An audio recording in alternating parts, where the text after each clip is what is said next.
84 લાખની Mercedes car 8 લાખમાં, 55 લાખની range rover car પણ સાવ સસ્તામાં. દિલ્હીમાં મોંઘીદાટ કારને સસ્તામાં વેચી કાઢવા મજબૂર થયા માલિકો, જેની પાછળનું કારણ છે 1 જુલાઈએ લાગુ થયેલો નવો નિયમ. Commission four air quality management દ્વારા પ્રદૂષણ ઘટાડવા માટે લાગુ કરાયેલા નિયમ પ્રમાણે 10 વર્ષ જૂના ડીઝલ વાહનો અને 15 વર્ષ જૂના પેટ્રોલ વાહનોને ઈંધણ નહીં મળે. આવા વાહનોને એન્ડ ઓફ લાઇફ જાહેર કરાશે. ઓટોમેટિક નંબર પ્લેટ રેકગ્નિશન કેમેરાની મદદથી અંદાજે 62 લાખ જેટલા એન્ડ ઓફ લાઇફ વાહનોને પેટ્રોલ ડીઝલ નહીં મળે. આ નિયમના કારણે ઘણા લોકોએ પોતાના મોંઘા વાહનોને બીજા રાજ્યોમાં વેચી દેવા પડ્યા. મર્સિડીઝ વેચવા મજબૂર થયેલા વરુણ વિજ નામના વ્યક્તિએ કહ્યું, સારામાં સારી કન્ડિશનમાં હોવા છતાં મારી કાર કોઈ 8 લાખમાં ખરીદવા પણ તૈયાર નહોતું.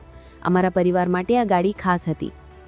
તો બીજી તરફ રેન્જ રોવર વેચનારા રિતેશ ગંડોત્રાએ કહ્યું, મારી ડીઝલ કારને 8 વર્ષ થયા અને માત્ર 74,000 કિલોમીટર ચાલી હોવા છતાં સસ્તા ભાવે વેચી દેવી પડી. આની ગ્રીન પોલિસી નહીં, સામાન્ય બુદ્ધિ વાપરવા બદલ મળેલી સજા કહેવાય.